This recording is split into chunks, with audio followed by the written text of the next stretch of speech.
No need you for this world. No tengo caribe como tú. Everywhere you go, I could be follow you. Ay, ay, ay, moody love, the body game. She would see say I did feel. To you watching me, hi, hello, I hope you're doing okay. If anybody told you that the road was easy and short, they lie. But I want you to know that in as much as the road is tough and long, you can do this. Hi, this is Rinyu and I am on Hall of Fame with Darling Yoga. I'm speechless. It's beautiful. Thank you. Oh my God, you're extremely talented. Yeah. So tell us about you. Who is Rinyu? Tell us your childbirth, your childhood, everything. Rinyu is 26 years old. Okay. I'm happy I turned 26 about a few days ago, so I'm not your age mate. I grew up, I was given birth to in Kutaba, and I didn't have a very small childhood because we lost my dad when I was just 3, and we were 5 of us, we were 6 of us, 5 girls and a boy. So life was very difficult. I don't want to talk much about it because memories are not always very, very sweet to think of. But I thank God for my mom. She's a strong woman. She raised all 6 of us alone. So I spent most of my childhood, moving from here and there because my mom, after losing her husband, we moved to Fumbot and then she had to go to Nigeria to a Bible school because she's a pastor. And she left us with one of her friends, her colleagues, her sisters, Mamo, like we call her. She took good care of us, I think, for about, I think it was 2 years. I don't know. I was very small, like I hardly remember. But when mom got back from Nigeria, I started primary school in Sapentia in Fumbot. So when mom got back from Nigeria, she was posted in Bamenda. I went to Bamenda, I finished my primary school education at PS Aziri.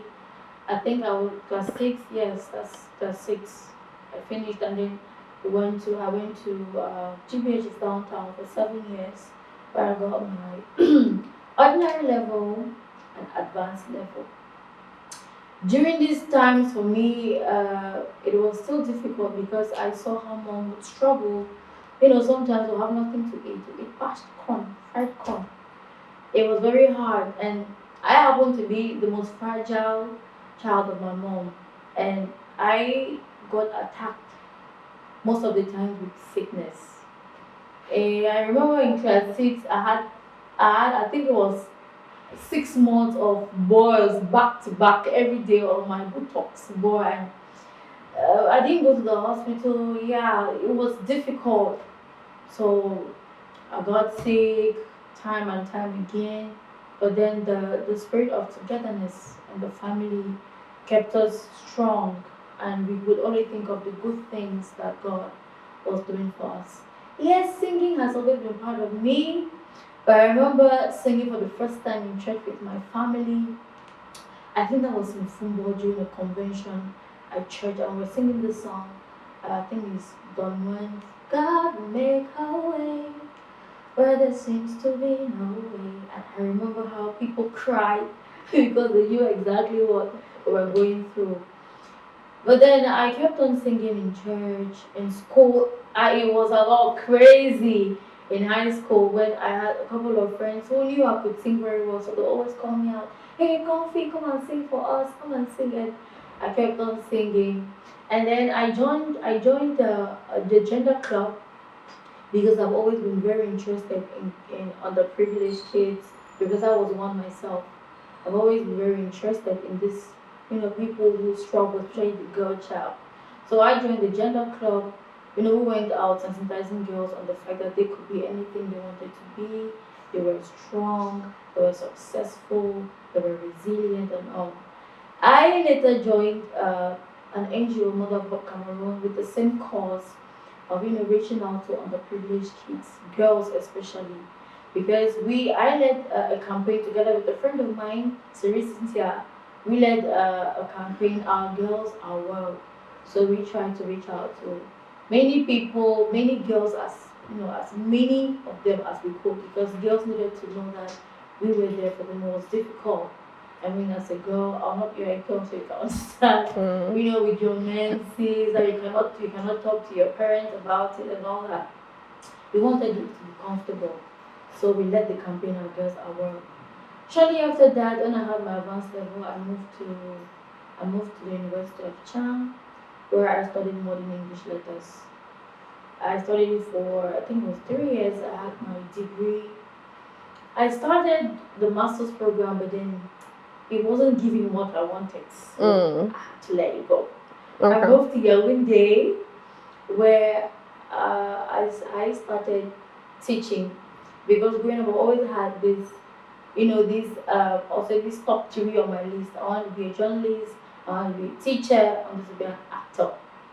So when I moved to Yaoundé, I was like, oh, okay, let me just, do what I always wanted to do. One of the things I've always wanted to do, which was teaching.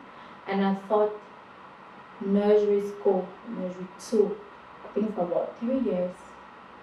Yeah, I taught nursery two for 3 years. For me, it was one of the best things that happened to me. I got to connect with kids, with innocence, the joy.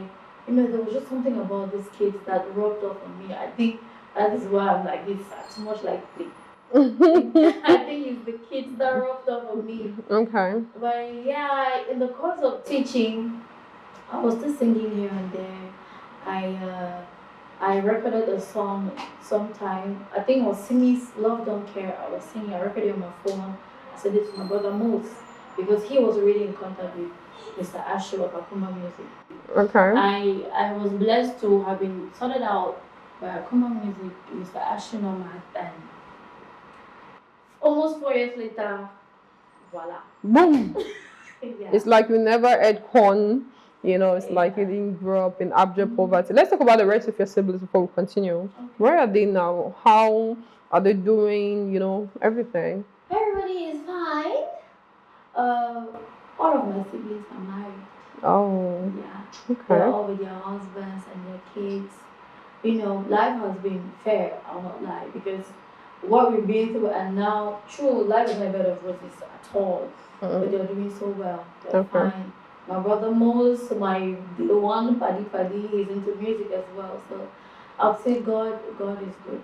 Okay. But do you have any childhood traumatic experience? Which I know a lot of things happened to you while you were a kid, right? Yeah. But which one still bothers you till date? I was sick, I was always sick. There was one point in my life that I was so sick that I was beginning to go off. I think that's when my mom went to Nigeria. I was so sick. I was so pale. I mean, I would just. Was it spiritual or? I don't know. They would say malaria, typhoid. I don't know if it's because mom was not around. You know how kids can be. Yeah. But I was very sick. What about now? Is it the same? No. Okay. No, it's not the same. Okay. So how easy was it for you to make friends? Like you used to sing in school. Kids like to be friends with popular kids in school. Was it the case for you? I don't know if I was a popular kid as well, because I didn't like. I'd say I was very timid. I didn't have many friends. I was mostly friends with my teachers, because I don't know, maybe they understood me better, because I didn't talk much. I don't know, I was just there.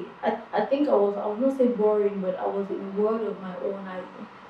It was not difficult for me to make friends, but I hardly made friends because I was very timid. I was very quiet. But I have a set of girls that were with me, and they brought out the talkative in me.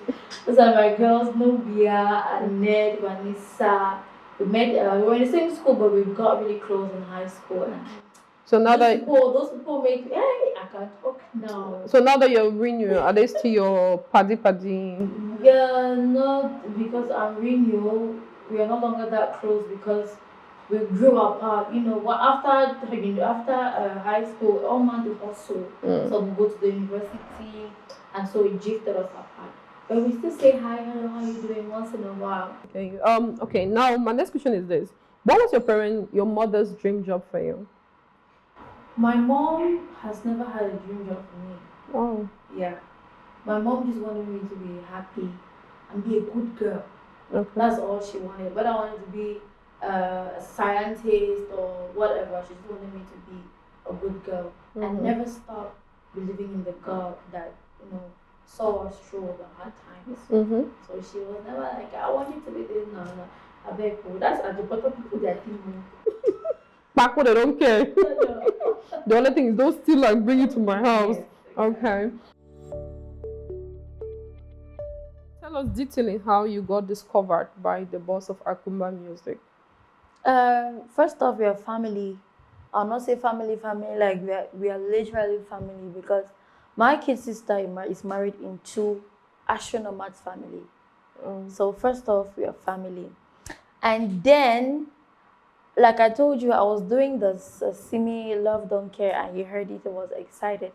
He got to me, he was like, Bebinga, because this is how they call me. Bebinga, you have a very beautiful voice. I've never heard a voice like this. I think we can, work together. We can do something magical because he has always told me up to today, you have the best voice I've heard in my life. So I was naive. I didn't know nothing. I just said, okay. And then he sent his brother because at the time he was in America. He sent his brother. We signed a contract in 2019 February. Yeah, and then the work started. Talking about the contract, let me cut you short. The finance, how much? Oh, you cannot ask me that now. Why not? It's a private something. So I recorded my very first song, "Marry Me."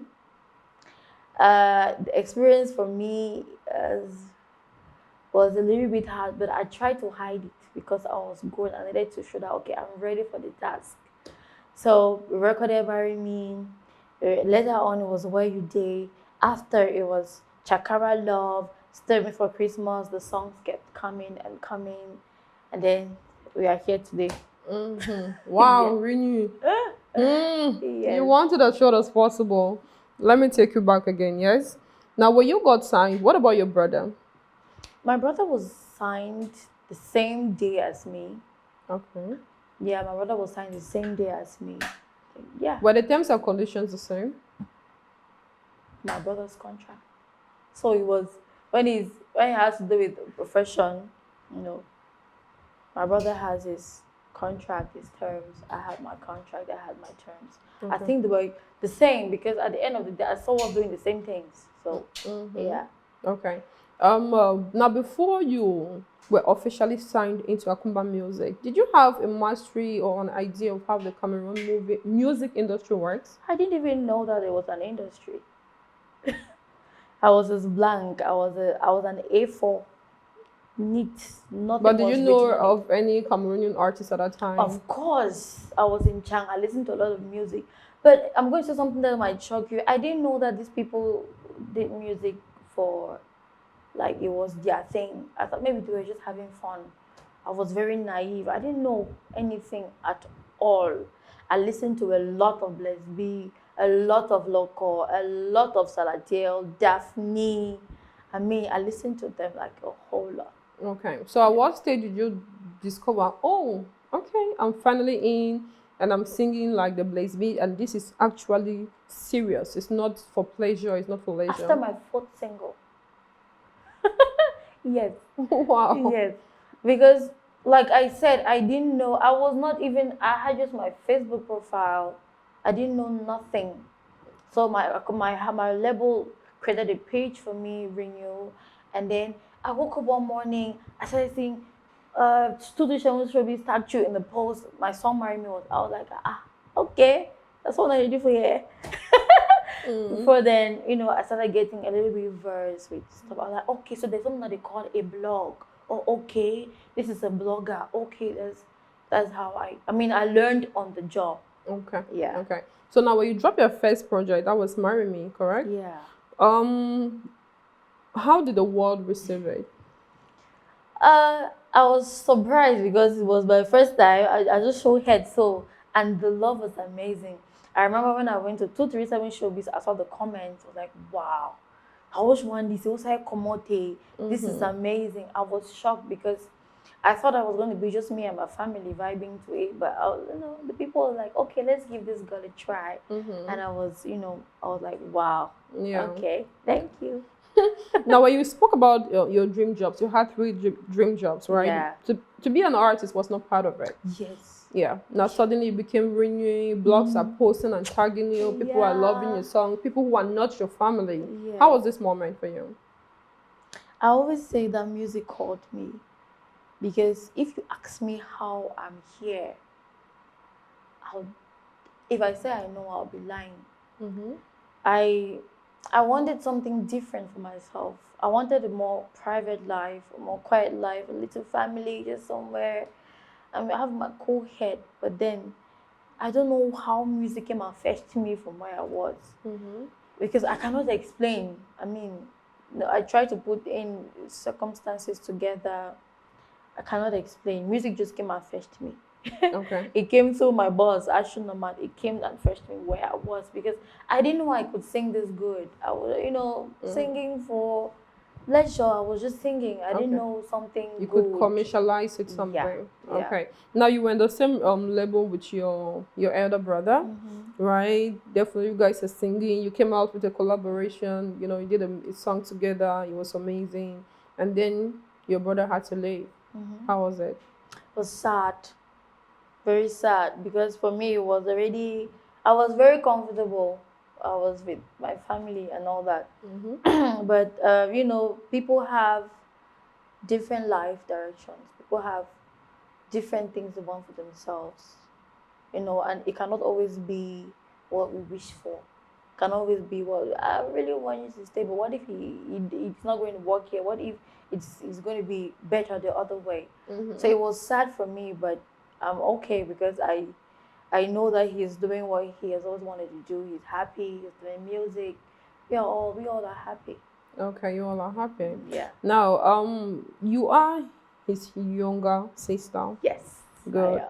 And at that time, though when he was still in the label, more of you was saying it was about Rinyu. You became the face of the brand, and him being your elder brother was in your shadow. I've had him on an interview, so Yeah. I'm coming from that angle. Yeah. From what he said, he has always been in your shadow. So, and then he had to leave. Now he said he came from a terrible point, a terrible place, and he was not well treated. How true is this? Well, like I said, you can wish for things. I want it to be like this. I want it to be like that. But I think that these men, because there are two men, you know how men can be. These men just figured out that they had to be apart for them to be okay. They didn't come to terms on so many things that are personal. They didn't come to terms. I wish that things could have been different, but I swear I'll not be where I am if it wasn't for my brother's background work. Yeah, Mose has trained me from day one. I remember when we were in Chang, he's the one who brought me into the church choir. He's the one who taught me how to sing. He taught me my first strings on the guitar. He gave me, an interest in music. So I'll not be here if he wasn't there for me. Yeah, we are humans, and sometimes we feel like, okay, I think that I deserve better, But like I always say, life has its way of turning up. Was there a little bit of jealousy? Seeing your kid sister succeeding more than you, somebody you brought in, and then she's the face. It's like you are not even there, you're not being noticed. She's the priority, she's a baby in the family. You did at any point cause a personal conflict between you both? Never. Like, never. Okay. I would say I'm the most blessed child in my house, because Mose has been there for me. He's our only boy child. Yeah. We have just him. Mose has been there for me through the thickest and the thinnest. You'll be surprised at some of the lines in my song, he wrote them. Yes. Some of the lines in my song. Can you cite an example? The song I'm a Falling, I actually sang his verse. He wrote his verse. I wrote my own verse. We swapped it. You know how it is for you guys to come to a conclusion that, okay, I have to swap this verse because this my verse works better with you. For me, that was one of the biggest sacrifices he made for me. Okay. So for him to have his song, his words written down and saying, okay, no, Comfy, one will work better in your voice. Mm-hmm. And other songs are not released yet. Iru is Salatiel. I wrote the song with him and my boss. Mm-hmm. So Mose has done nothing but give me the support Mm-hmm. that I need. Okay. Yeah. For a kid sister who has received a lot of love and support from the elder brother, and seeing the way his journey is, it's a hard one. Yeah. Yeah, because he said that he went through a lot in Akumba music, and the day he's fine emotionally, he's going to come back to talk about it. Yeah. For somebody to say something like that, it means he didn't Yeah. have it Oh, then easy. let's just wait for when he's ready. When he's ready. Yeah. Okay, so you now as a kid sister, you're being prioritized. You see your elder bro really struggling. You know. I get where you're coming from, but when we are ready, we'll talk about it. So you're not ready now. No. Okay, so let's move on to something else, right? Now let's talk about the Cameroon entertainment industry. Let's talk about the females. There's that lack of collaboration. What could be the reason? Well, I don't think lack of You collaboration. don't see way too many collabos between you. But I don't know. You know, maybe it's because the market will be more interested in the man and the woman singing because people love romance. They love to see, you know, two people together. I bet you if I did controller remix with a female artist, it will not be the same. Okay. So I think that depends on the song and with the market the artist is targeting. So it has nothing really much to do with the gender. We don't collaborate because we are females. No, I think it's mostly the market. The market. Yeah. Okay.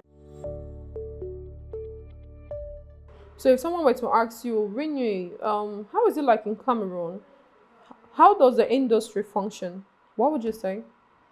Do you mean the Anglophone? Yes. I've never seen a set of people who are supportive. The Cameroon Anglophone? Yes. True, we sometimes think that they could do better.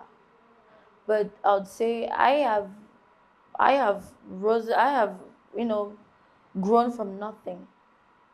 And I want to say a big thank you to the Anglophone industry because I would not be where I am without them. I cannot stand and say, no, we're not supportive. I think we're very supportive. I just think that we could do better. I think that we have grown. I've been here just small 4 years, but I think that we are growing.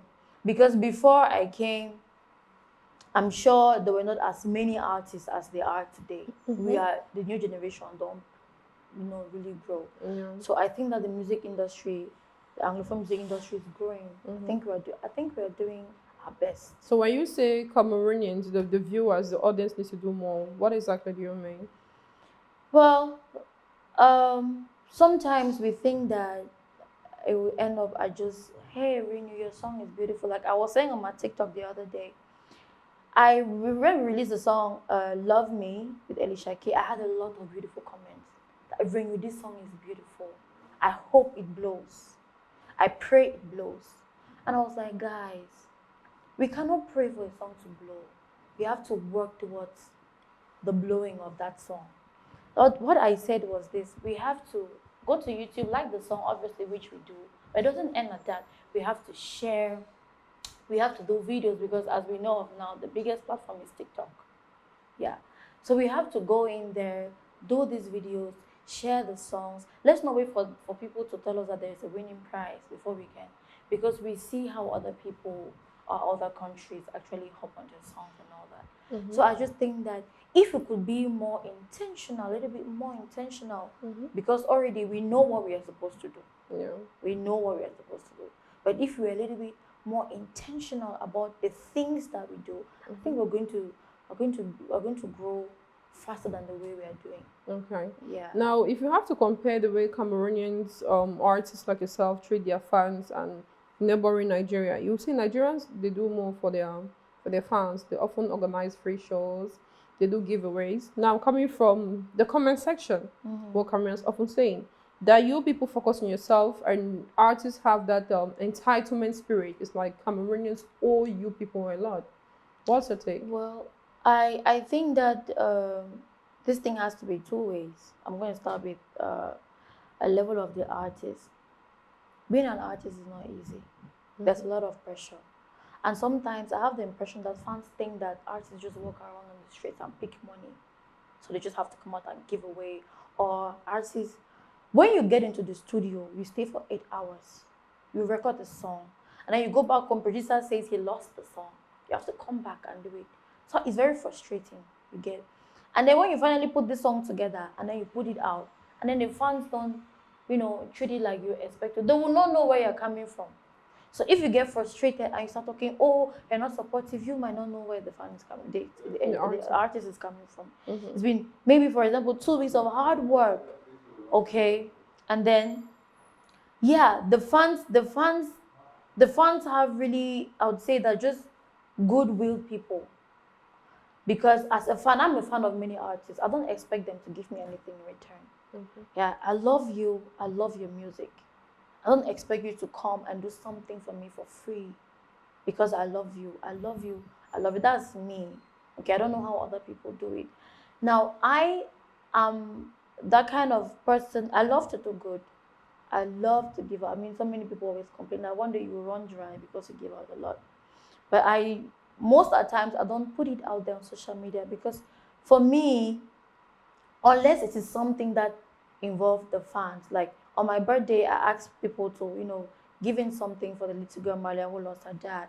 That is the only time where I'll come and post that, okay, I did something. I think that some artists do a lot in the background and they don't just come out to say it because for them, maybe what they're doing in the background is enough. It might not have reached you as a fan, but it doesn't mean that it's not reaching other people. I know that artists organize shows that people come in and they don't pay, but we hardly ever talk about it. I don't know why. But I think that artists are doing a great job, and it's hard. I'm talking from the side of an artist and a fan. It is very difficult for these people to put out this music for you. It's very difficult. And I know fans will expect, something else, and they're always, expecting something better because there's competition, there's Nigeria, there's Tanzania, there's Cote d'Ivoire. So you should know the pressure that these artists are going through now. Yeah. So it's hard. So I'll just say, love your artists. If you love someone, just, love them.